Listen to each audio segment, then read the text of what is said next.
I don't think anybody had the slightest interest in each other as people. Graham was a mystery. Yes, I did a lot of drinking, a great deal, a very great deal indeed, Michael, yes. Terry cared about everything. It didn't matter how tiny the detail. He really, really felt. I kept telling John, you're a freak. Relax. Michael Palin, yes, he's the sort of kind of forgotten man of the group, really.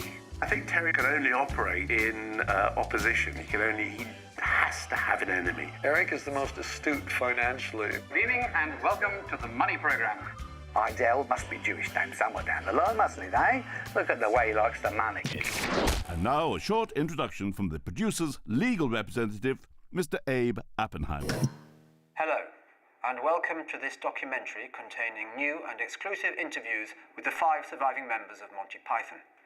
The producers wish to make it clear that any views or opinions expressed herein are those of the individual speaking and hold no truth whatsoever. Pursuant therefore to Clause 4.6 of the Broadcasting Video Television Act 1989, subsection 4, 3 and 2,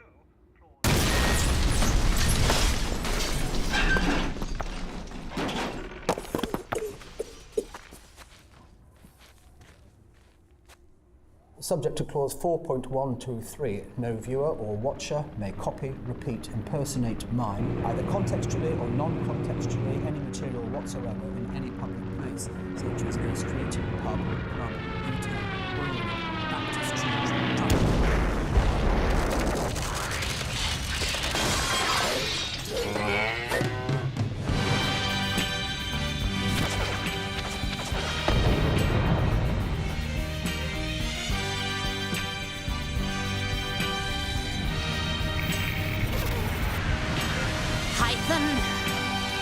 The brand new documentary of Python.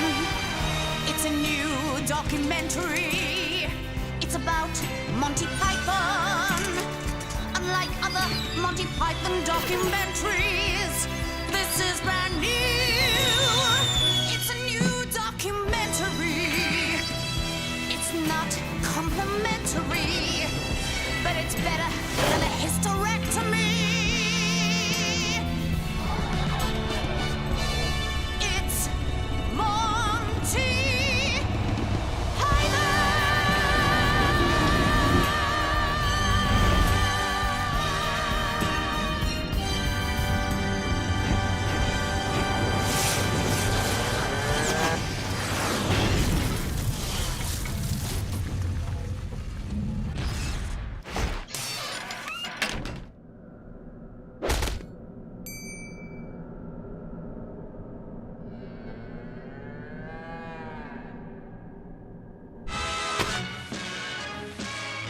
Meanwhile, how glad and grateful is Britain that thousands have fought their way out and come home. And are they glad to be back again? Well, ask any of them, and they'll tell you that after what they've been seeing, England looks all right. England was in black and white after the war, and until about 1959, I think, we had rationing. So I just remember we didn't have enough. You have butter rations, you'd have a piece of butter every week, and then there's bread rationing and meat rationing. London was completely composed of holes and bomb sites all over the place. And it was a sort of grey duffel coat wearing, very respectable. Everybody talked in received English. On the radio, the news announcers wore black tie to read the news. So it was that kind of unnecessarily uptight place. And now, Radio 4 will explode.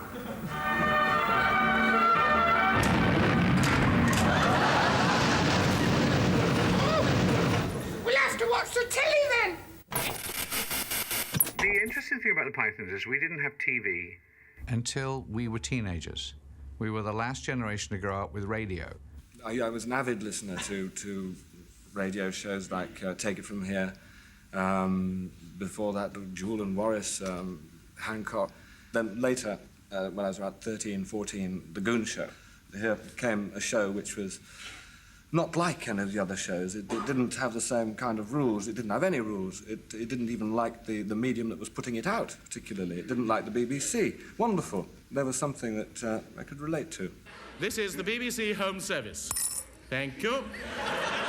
I was introduced to the Goons when I was about 11, 12 years old, and people just being very ridiculous and silly and strange voices and long pauses and playing around with this whole sort of form of a radio show in a way that was felt genuinely kind of subversive at the time. Come out, phantom headshaver, you're surrounded. You hear? We're all heavily armed. If you don't come, we'll come to that door, and so help me, we'll knock. Yeah, that's telling him, yeah. If you don't come out, we'll come and we'll knock. Shut up. Shut up. And I became almost obsessed with them. I used to lie on the bed with the radio there and a pillow on my ear just to try and get the line that I'd missed 2 days before. Now, the reason I called you in here today is that my wife is having a little trouble with her waterworks, and I think she needs a bit of attention. Now, which one of you is the surgeon? Come on, I know one of you is. Now, which one is it? Oh, Tidwell. Good. Well, I want you to cut along, have a look at the wife. Oh, sir, why did you ask Stebbins? He's a gynecologist. Oh, you rotten stinker, Tidwell! Is this true, Stebbins? Are you a gynecologist? Yes, sir. Right, just the man. How much you charge? 30 guineas, sir. Excellent. Right, I want you to go along, see the wife, give her a full examination, let me know the results by the end of break. And don't pick your nose. College was a wonderful time. It was an Occidental college.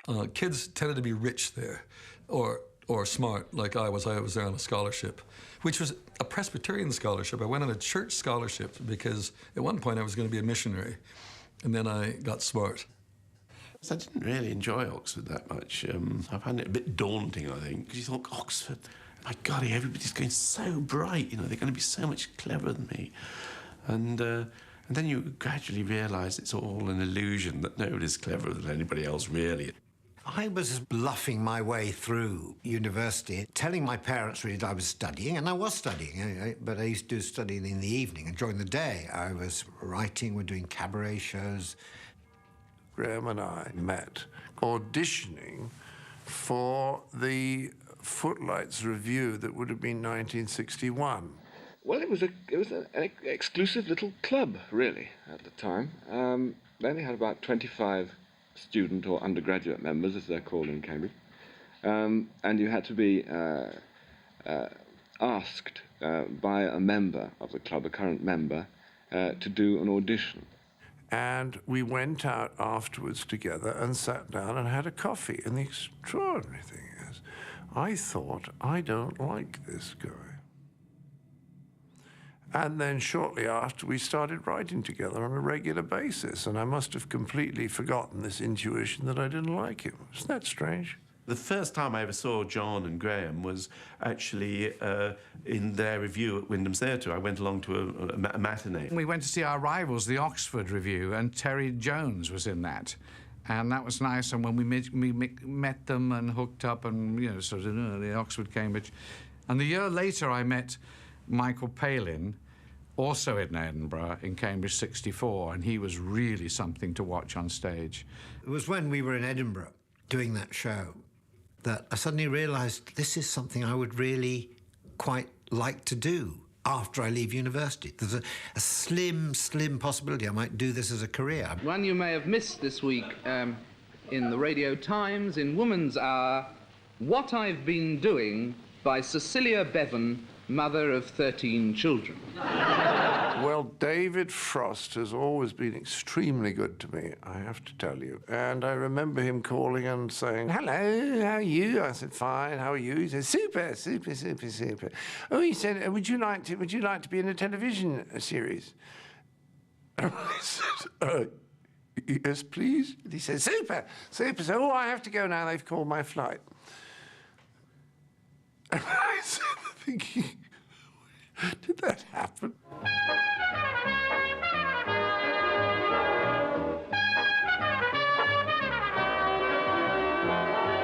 And so we all wrote for that. He came to us as a pool of talent.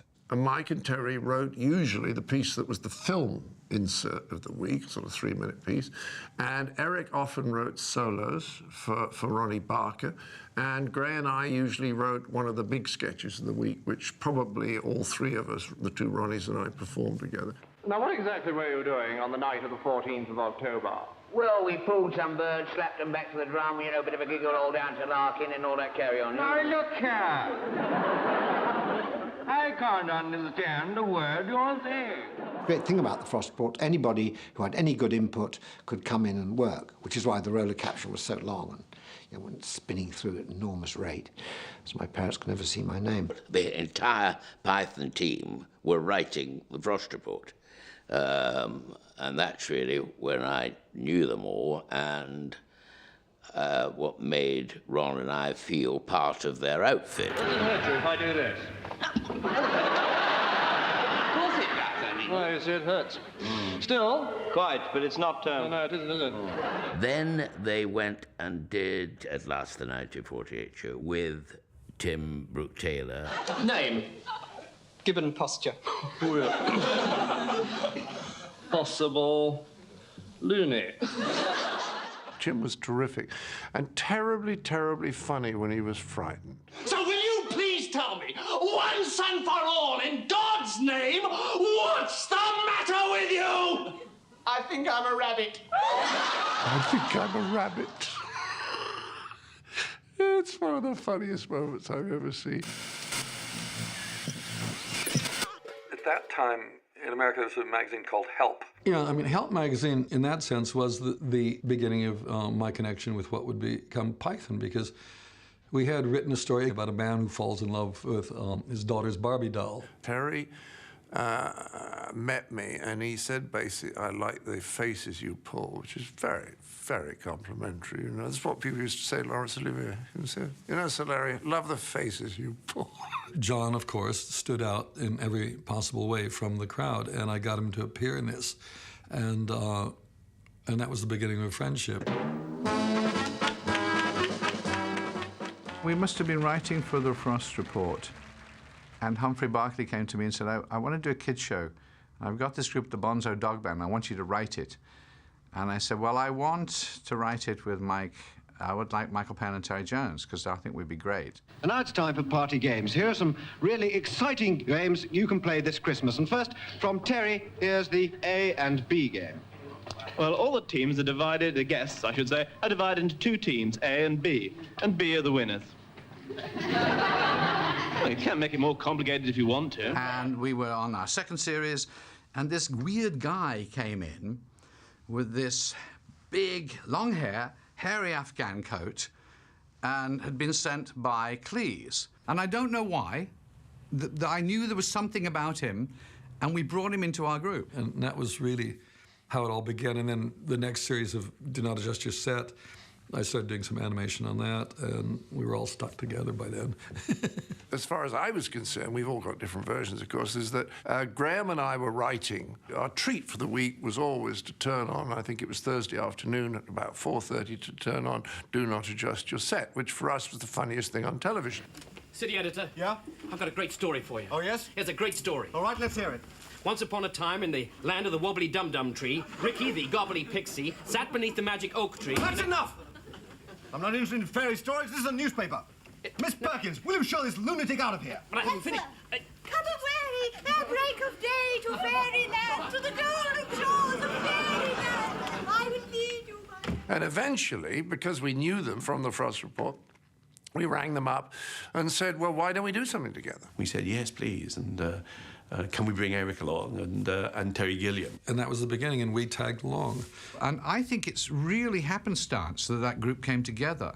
I don't think it was handpicked or selected or in any way. It sort of fell onto the table, and it worked. A meeting was set up, and we went in to see Michael Mills, who was the head of Light Entertainment. And we sat there, and he was very nice, and he said, well, what do you want to do? And we said, well, we want to do a funny show. And he said, well, what's the show going to be about? And we said, we don't know, really. He said, well, now, what about film? Are you going to use a lot of film? We said, oh, film, are we going to use... yeah, we'll probably use some film. And they said, well, is it going to have any music in it? No. Is he going to have guest stars? He said, oh, guest stars, I hadn't thought about that. And they say, well, what's it going to be called? Well, we haven't got a title. It was the worst interview that anyone or any group has ever done. And then they all go looking at each other and they say, well, I'll give you 13 shows, but that's all. It's like, that was great. Now, that would only have happened at that time, that he would take such a huge risk on a completely unknown group, because I was the only one who was known as a performer at that time, because I'd been in the Frost Report. All the others had just done, in quotes, kids' television.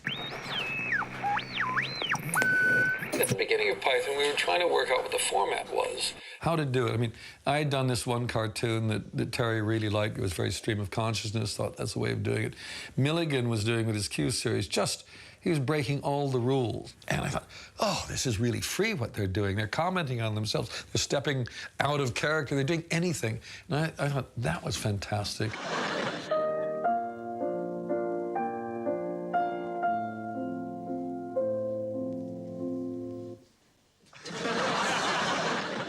And it was Terry saying, well, let's do it like my cartoons, where we don't need punchlines. Because I'd been so aware Pete and Dud were doing their series, and they would do these brilliant sketches, great character stuff. And then they'd have to end with a ba-bum, a punchline. And it was like, damp squib. It wasn't really very good. So let's get rid of the weak bits. Just chop them out. And that's where it seemed to work so well that we'd get to a point in the sketch where I think, well, that's doesn't work beyond that. Okay, I take over at that point and try to get us to the next thing. And it just freed us up. Okay, all clear.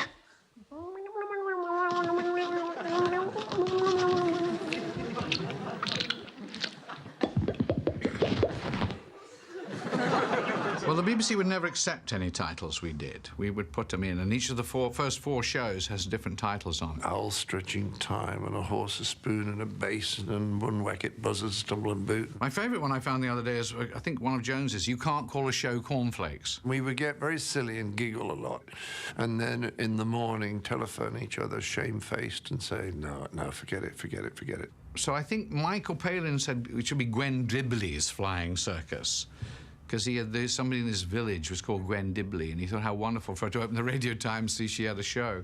That seemed good, and the Flying Circus had a nice ring to it. And then we just sat around throwing names around, and I can't remember which came first, Python or Monty. I said Monty because there was a chap in our pub in Mappleborough Green who was called Monty in a little bow tie on his bar types. Monty was clearly sort of some shabby talent agent on Shaftesbury Avenue, and then Python was, you know, as snaky and slimy as you'd hope. And on this particular occasion, we giggled and giggled and giggled, and then the next morning, we didn't ring around. We still liked it. Monty Python's Flying Circus.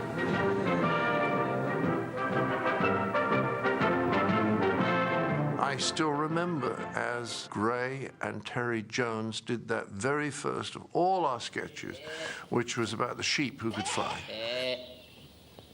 Oh, good afternoon. Afternoon.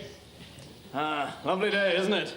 Michael and I had a conversation in the dressing room just beforehand and said, you know, and I'd said to him, do you realize, Michael, we could be the first people in history to do a 30-minute comedy show to complete silence? And he said to me, I was having the same thought. It's my belief that these sheep are labouring under the misapprehension that they're birds. Observe their behaviour. Take for a start the sheep's tendency to hop about the field on their back legs. Now witness their attempts to fly from tree to tree. Notice they do not so much fly as plummet.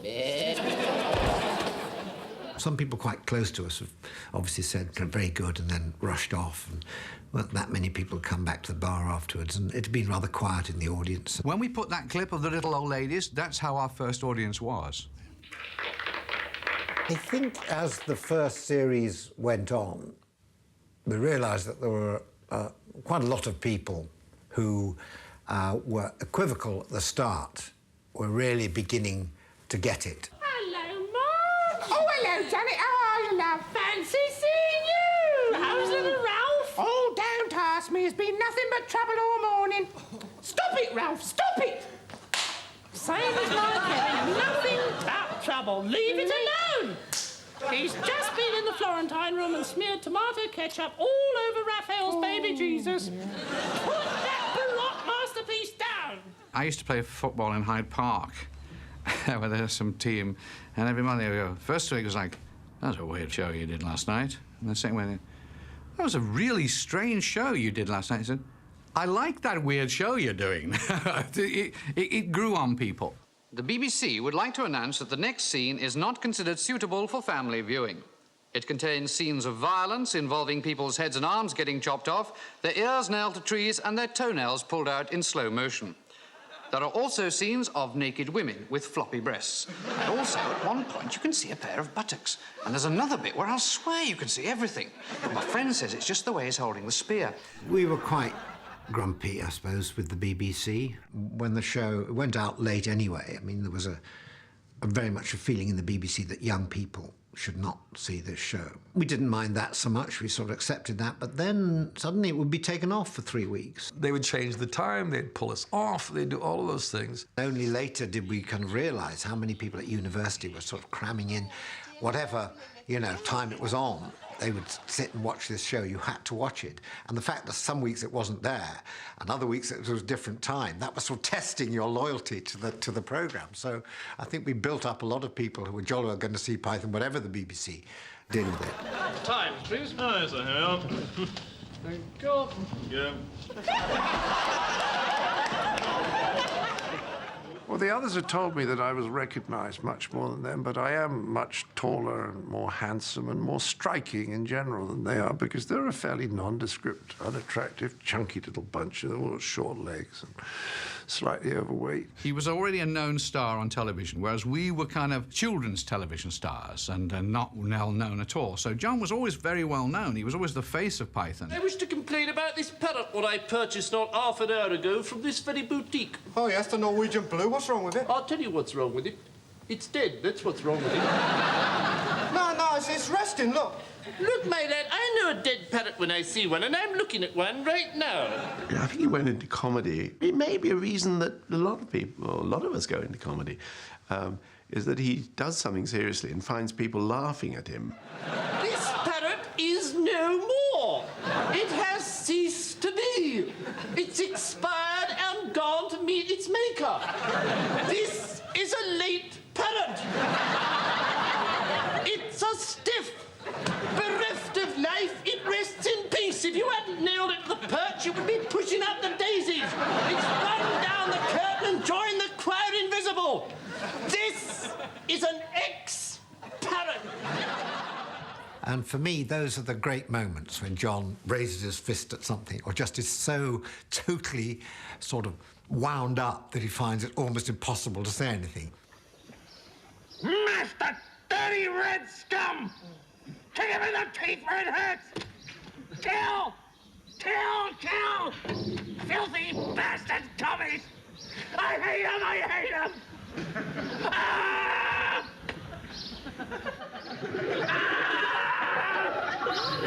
Cheese ready? Coming down. I kept telling John, you're a freak. Relax. Why do you need psychiatrists in your life? Why do you have to marry them? Because you are a very fortunate freak to have been that tall, that strange looking, that intelligent, and that uncomfortable with the world. And you can make a great living at it. And you don't need to spend your money on psychiatry. Terry had the same sort of intensity, I think, has the same intensity that John has when he's doing his work. I mean, really, you feel there's this barely contained explosion in there. Something's happening. There's always something happening. It's happening in my body, and my body is about to burst out, and I can control these bits. I think Terry, he can only operate in opposition. He has to have an enemy. I don't think his juices run unless he's fighting against somebody. Also, Terry was the kind of the outsider, the American come in to a lot of sort of Oxbridge performers brought up and Footlights and Review and all that, and he gave them a kind of different tradition. So that was good. I had nothing at stake because my material seemed to be beyond either comprehension or criticism, because I just did something that was so different from the others.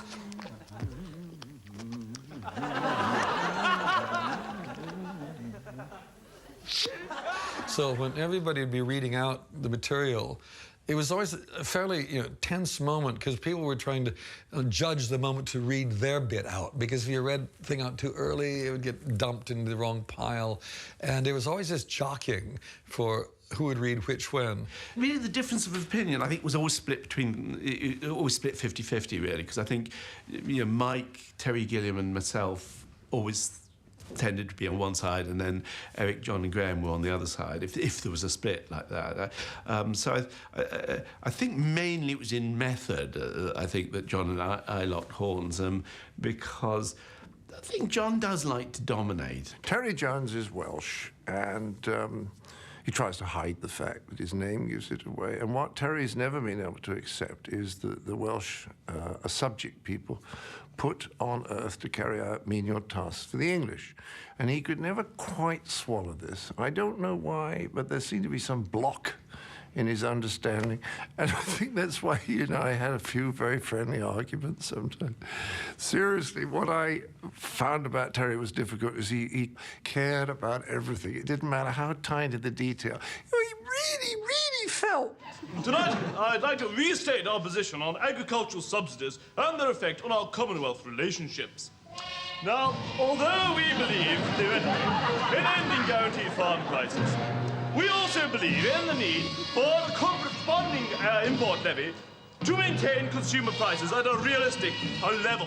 Terry is sort of like the energy, you know, if he's probably the bowels of Python. Together, we will maintain a positive and mutually beneficial alliance in world trade and for world peace. Thank you and good night. Terry and I thought were the same person for a long time. We both get passionate about things, we get angry, we get excited. He would hold out for his idea of what Python should be. He would say, no, this isn't Python. Only Terry would know quite what that meant, but he would have a very strong philosophical view of what Python meant. And he fights doggedly, and he's convinced he's right all the time, and he's not. Morning, gentlemen. Now, what can I do for you? You've got a nice army base there, Colonel. Yes? We wouldn't want anything to happen to it. What? No, what my brother means is it would be a shame if... Oh, sorry, Colonel. Well, don't worry about that, but please do sit down. No, we prefer to stand, thank you, Colonel. All right, but what do you want? What do we want? Very good, Colonel. Colonel's a joker, Luigi. Michael Palin, yes, he's the sort of kind of forgotten man of the group, really.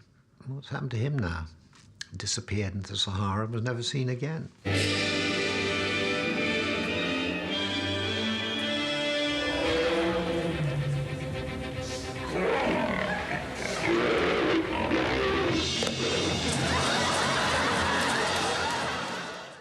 Mike is the one that probably we all like the best. I said, what a simply super day. Gosh, yes! He used to come up with the best ideas, I think, or the best off-the-wall ideas. I say, anyone for tennis? Oh, super! What fun!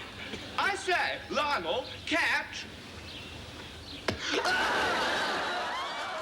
Things just flow out of him so smoothly and easily. He's just funny, and it's in a very generous kind of funny. He's not nasty like I want myself. It's generous, and it's great, and he seems to have an incredible range of characters. Inspector, I'm terribly sorry, but I was sitting on a park bench over there, took my coat off for a minute, and then I found my wallet had been stolen and £15 taken from it. Well, did you see anyone take it? Anyone hanging around? Or? No, there was no one there at all. It's trouble. Well, there's not very much we can do about that, sir.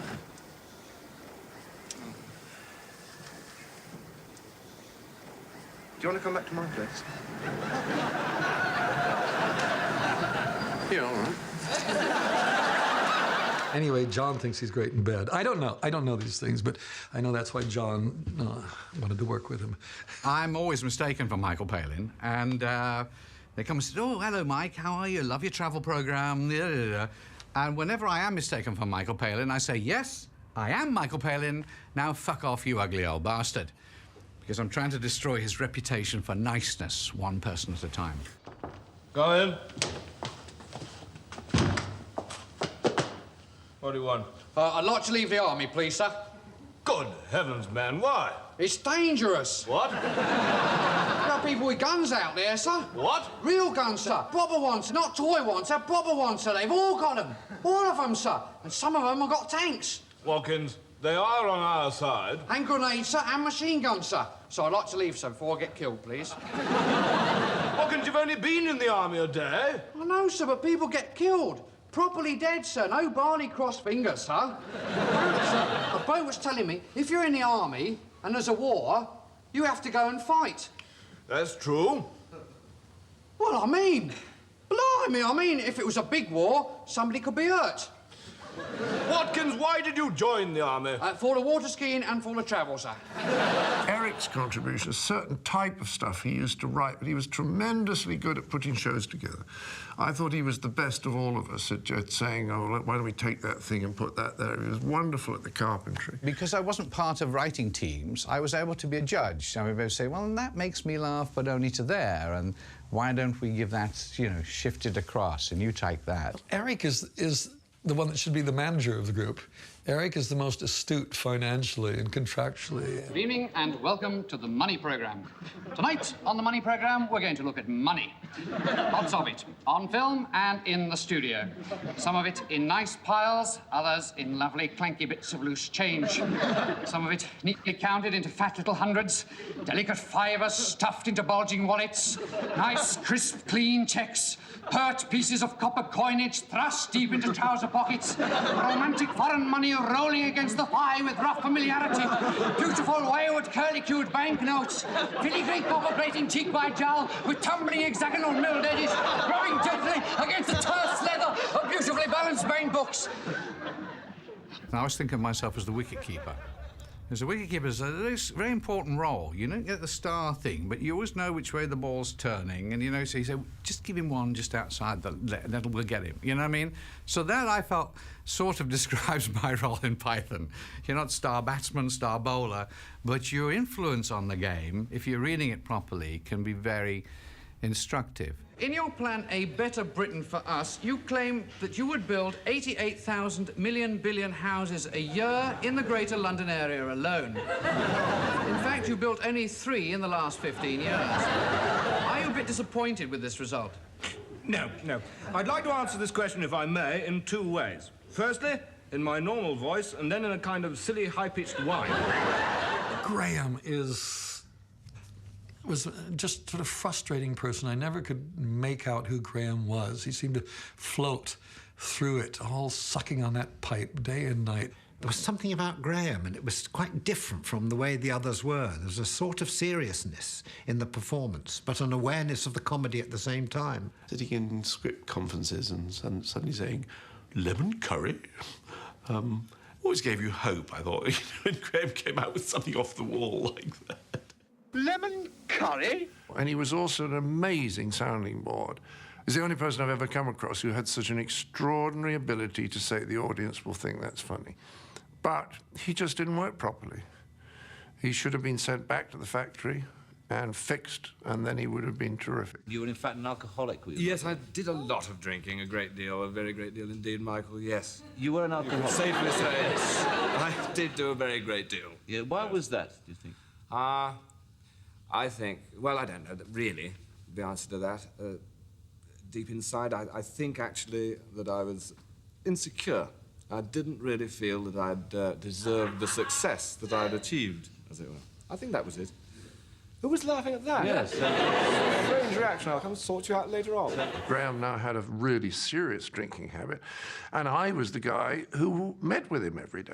You see, the others didn't. The others just saw him when we got together to read, but I was carrying him, and at one stage he couldn't remember in the afternoon what we'd written in the morning. I mean, it was that bad. And we tried a bit of cross-fertilisation of the writing. I wrote something with John, and Graham would write things with Eric and all that. But it didn't really work. We basically stayed in our groups. But whatever the reason, I think John felt that Python had run its course. I felt after the third series that we were beginning to repeat ourselves, and I didn't see any point in doing comedy or doing anything very artistic and creative if you were beginning to sort of repeat yourself. And it was the old sausage machine, you know, another 13 shows, just keep turning. And I remember telling him on the plane to Canada for the Canadian tour, And I said, I really don't want to do the next series. And Graham came round and said, well, John said he's not going to do any more, so, but I think we could continue. And so he sort of persuaded us on that flight to Vancouver that, yeah, well, maybe we would do some more without John and see how it went. I think we all felt, well, you know, obviously John's important, but you know, we can do this without John. I mean, as you look at the thinking now, I think, well, he is crucial. But the reason that the group worked was that Terry, Jay, and I locked horns on almost everything, which enabled everyone else to come in and affect the balance. And what the others have said to me is that when I went, Terry became too dominant. And what we lacked was the tension, because there was nobody to sort of balance Terry J. And I felt that if we didn't just keep doing this until it got no longer funny, then the films would have a chance. And that's sort of what happened. We kept on making films from that point. And then that wasn't so all embracing of life for John. You could set aside a month or 2 months and then go and do whatever he wanted to do. The important thing about making a film of our own was that we should do something that was more integrated. It was, you know, we're very much aware, if you've got 90 minutes there, how do you get something that runs 90 minutes, holds people's attention for 90 minutes? And so we set about writing, and then in Python Way, we just start to write, and all this stuff comes in. A little bit of it is about, you know, the coconut and King Arthur, and then another little bit is King Arthur in Harrods, and looking for the Grail in the Grail department. And there's other bits about boxing championship. It's a huge mismatch. And we put it away, and we come back in 2 or 3 months, and it was clear on rereading that the interesting bit was the Grail. It's such a loose story that you can go in all sorts of directions. But at the end, you know, it is about the quest for the Grail. And so long as we can resolve the ending, then we've got something which appears to be a good, strong narrative film. Bring out your dead. Here's one. 9pence. I'm not dead. What? Nothing. Here's your 9pence. I'm not dead. Here. He says he's not dead. Yes, he is. I'm not. He isn't? Well, he will be soon. He's very ill. I'm getting better. No, you're not. You'll be stone dead in a moment. Oh, I can't take him like that. It's against regulations. I don't want to go on the car. Oh, don't be such a baby. I can't take him. I feel fine. Well, do us a favour. I can't. Well, can you hang around a couple of minutes? He won't be long. No, I've got to go to Robinson's. They've lost 9 today. Well, when's your next run? Thursday. You think I'll go for a walk? You're not fooling anyone, you know. Look, isn't there something you can do? I feel happy. I feel happy. Oh, thanks very much. That's all. See you on Thursday. Right. Of course, Terry and I, the two desperate filmmakers who hadn't made films before, said, you know, anybody named Terry gets to direct this film, and everybody seemed to agree. We're really learning as we do it. That's what's nice. We've been given a whole feature film to learn how to make films on. Charlie, you come to this mark there, to where Suko is. Suko, you can turn there. No, this We do tag team directing. And he finishes that, he'll come out here and exhaustedly tap me on the shoulder, and I'll rush into action, and away we'll go. There was one scene which Terry Gilliam was directing when we were all in armor and we were kneeling down. I think it was the cow scene, and he was trying to get the composition right. We have been charged by God with a sacred quest. If he will give us food and shelter for the night, he can join us in our quest for the Holy Grail. Well, I'll ask him, but I don't think he'll be very keen. He's already got one, you see? What? He says they've already got one. Are you sure he's got one? Oh, yes, it's very nice, sir. I told them we already got one. And me trying to get them to get in the right position so we could actually have all the animals coming over the battlement and their heads weren't sticking above what would be the mat line. And of course, the armor was not very comfortable, and he was really moving us sort of this much to the left and this, and then can you lower your head that much? And Ollie kept doing, John in particular, and Graham grousing about the positions I was putting him in.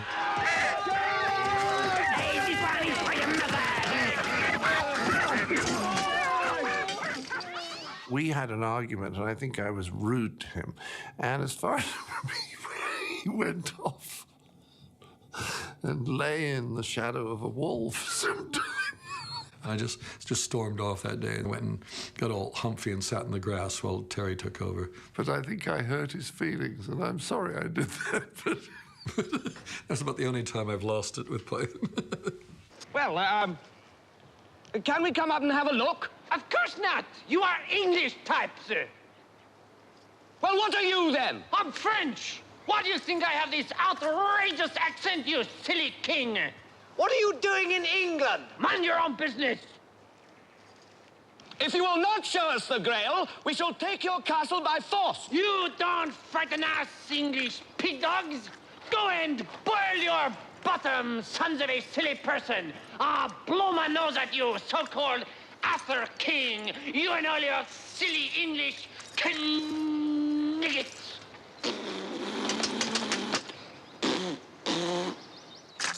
It was at the opening of Holy Grail in New York, and there was a question from a journalist. He said, so what's your next movie? And I said, Jesus Christ, Lust for Glory. And, you know, there was laughter. And then a few months later, we went off to open the movie in Amsterdam. And we were all on a little pub crawl that evening, all except for John, who scarpered off, and I don't know what became of him. But Eric was talking about, because Eric has always got Eric is a forward thinker. And that's when he came up with Jesus Christ, Lust for Glory. And I just fell off the stool I was on. And we did a series of very blasphemous jokes about, I love the idea that Christ was a carpenter, but it was very bad joinery. And he kept falling out. He said, no, you didn't need to put a 2x4 divot. Just, you know, wedge it, yeah. Oh, fuck, just get the... So that was a whole riff we did. Well, this can't possibly be it. We thought at the time, God made us laugh, but we thought, hang on, we've got to decide how we deal with the character of Jesus. Do we make jokes about Jesus, or do we have Jesus in the film but make the jokes somehow sort of separate from him? And the interesting thing was we found out that Jesus Christ was not pervious to comedy. There's nothing he says that you can laugh at. You know, we look after the poor, the meek, the sick, you know, well, that's not... Yeah, he said, look after the meek. Well, we got near it, but nobody ever mocks what's said in the Sermon on the Mount. We wanted to focus on what was funny, and what is funny isn't what Jesus says. It's about how people misinterpret that. What was that? I don't know. I was too busy talking to Big Nose. I think it was Blessed Are the Cheesemakers. What's so special about the cheesemakers? Well, obviously, it's not meant to be taken literally. It refers to any manufacturers of dairy products. Its intention was kind. In fact, it really was getting at the people that we really thought must have bugged Christ. You know, people have constantly got the message wrong. You hear that? Blessed are the Greek. Big Greek. Well, apparently, he's going to inherit the earth. Did anyone catch his name? So then, however it was, the idea of having an alternative person who lived exactly the same life at the same time, but wasn't Jesus, but was this Messiah who got put upon all the time, came up, and that was the key thing. I'm not the Messiah! I say you are, Lord, and I should know. I followed a few. Hail, Messiah! I'm not the Messiah. Will you please listen? I am not the Messiah. Do you understand? Honestly! Only the true Messiah denies his divinity. What? Well, what sort of chance does that give me? All right, I am the Messiah. He is the Messiah. Now, fuck off. Before Graham started filming Brian, he had been told that if he ever drank alcohol again, probably be dead within 2 years. Once I decided to stop, it was easy, except for the 3 days of unpleasantness. Then after that, a week in hospital, just cooling off on Valium, and I've been fine ever since. He had been given a reprieve and a totally new life. The reborn Graham was part of the character he put into Brian.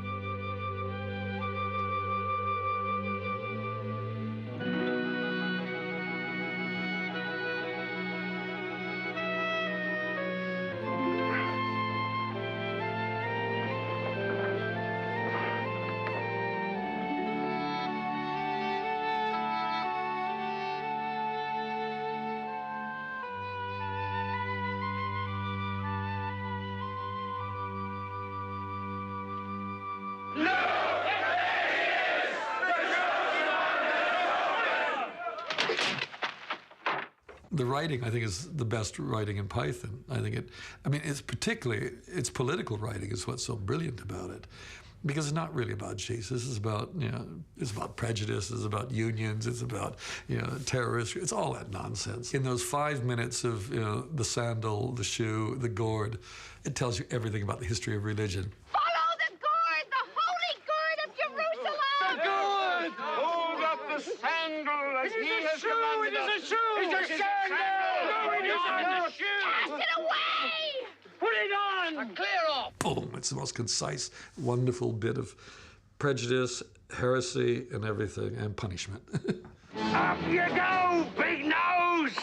I'll get you for this, you bastard. Oh, yeah? Oh, yeah, don't worry. I'll never forget a face. No! I'll warn you. I'm gonna punch you so hard, you Roman git. Shut up, you Jewish turd! Who are you calling Jewish?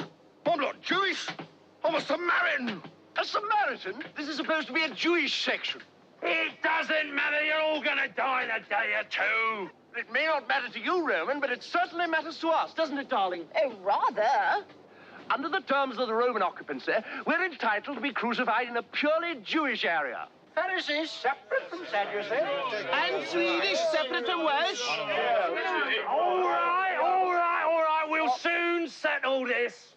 Hands up, all those who don't want to be crucified here. Right, next. Now we come to how to end a movie where all of the characters have been arrested and are about to be crucified. Because anyone on a cross is a sort of significant figure. That's the symbol of Christianity. And that's when Eric came up with Always Look on the Bright Side. I just said, well, what they should do is we should have a song. We should end with a song. And everybody said, yeah, then we can have the feet kicking and all of that. And so I said, it should be a cheery song. It should be like a Disney song, a sort of whistly song. When you're chewing on life's gristle, don't grumble, give a whistle.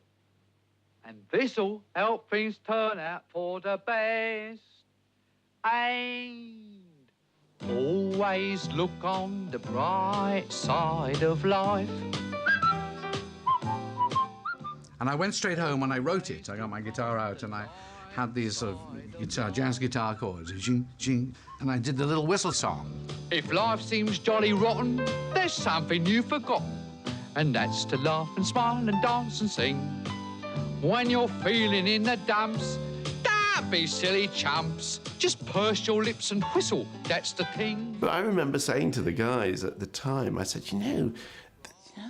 we might get people, religious nutheads, sort of taking pot shots at us, and it might be quite tricky, difficult when it comes out. I mean, the first time I was really aware of the greatness of the moment of what we'd done was with Mike and John with on the television show. And our guest reviewers are Malcolm Muggeridge and Mervyn Stockwood, the Bishop of Southwark. Great sort of event was the interview on the Tim Rice show where the Bishop of Southwark and Malcolm Muggeridge were brought in to attack the film with John and myself defending it. I know people from Clifton College of exactly your own period who are now priests in my diocese. I remember the sermons. I remember... You don't remember mine. Tell me what I preached on. No idea. I only remember the bad ones. What? I remember a gentleman coming and telling us how very difficult it had proved to get the Bible into Tibet, you know? They'd had 7 occasions. The first time there'd been landslides, the second time there'd been rains and the pages had got stuck together. The third time... No, this is true. The third time the mules had fallen off the mountainside. The fourth time there were thunderbolts. And the 7th time he said, God helped us. And we got the Bibles into Tibet. And the obvious conclusion was that he was trying like hell to stop them getting the Bible. And I thought, okay, this is good. We started the controversy. And then I loved in New York is where it really got interesting. Well, the new Monty Python film is entitled The Life of Brian. It is a spoof of the life of Christ and has managed to offend just about every religious group in this city. Monty Python's Life of Brian, a film attracting much attention today outside the Warner Brothers building in Rockefeller Center. Demonstrators gathered to call the film blasphemous. Catholic, Jewish, Greek Orthodox, and Protestant religious leaders have all condemned the film. The New York Archdiocese officially on record against it. And people were walking up and down with billboards outside the cinema, which of course did us tremendous good and got millions of people to watch it who wouldn't otherwise. One billboard said Monty Python is an agent of the devil. And I remember thinking, God, I'd like to be getting 10% of what he makes, you know. Look, you've got it all wrong. You don't need to follow me. You don't need to follow anybody. You've got to think for yourselves. You're all individuals. Yes, we're all individuals. You're all different. Yes, we are all different. I'm not. Life of Brian isn't blasphemous because it doesn't touch on belief at all. It's heretical because it touches on dogma and it touches on the priesthood and the interpretation of belief rather than belief itself. How it's being eaten. You see?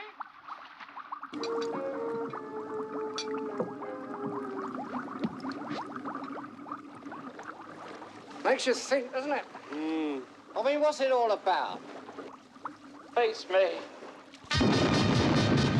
Why are we here? What's life all about? Is God really real?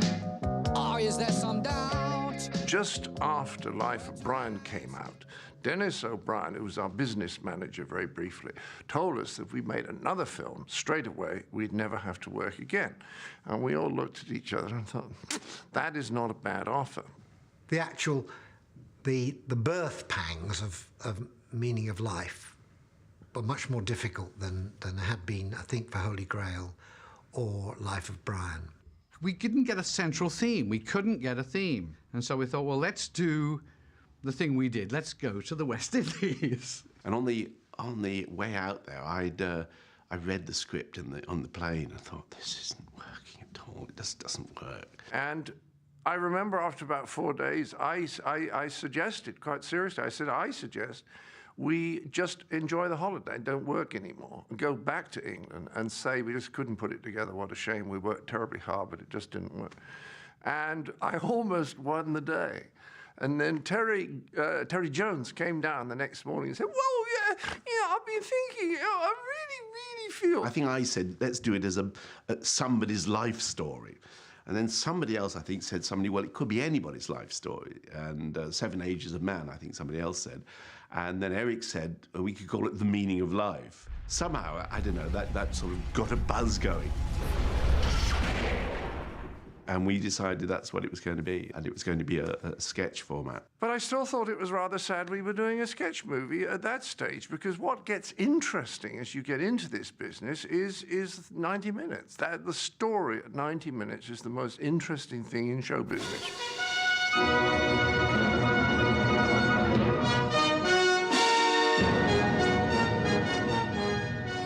Terry G had done this section that grew. It was meant to be an animated section. I said, let me make it as a live action.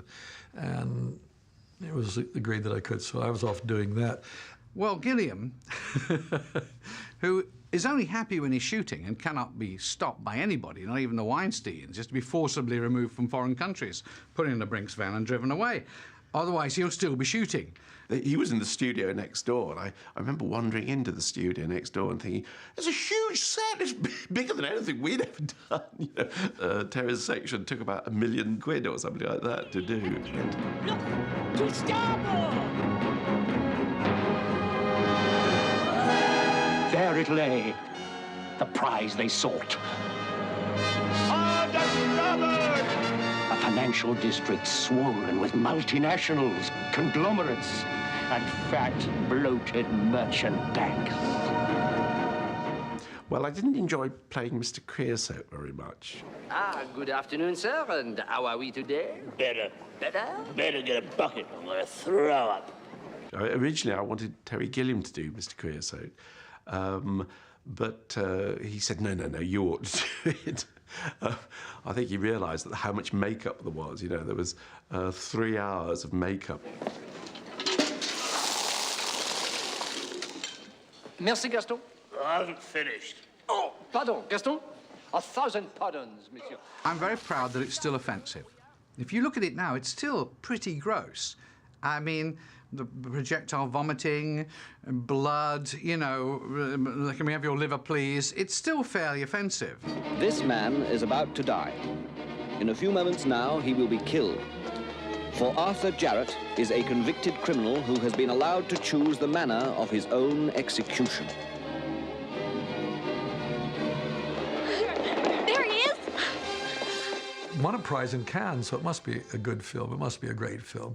Henry Jaglom, film director, when he saw it in Cannes, said it was the best thing Python ever done. But I said, no, Henry, there's great bits in there, but there's just crap in there as well. He said, no, but that's why it's great, because the crap is there to balance the greatness and blah, blah. He would go on. I do think some of the material in there is the best we've ever done. It's actually closer to the television shows themselves, with the same kind of balance between the really wonderful stuff and the crap.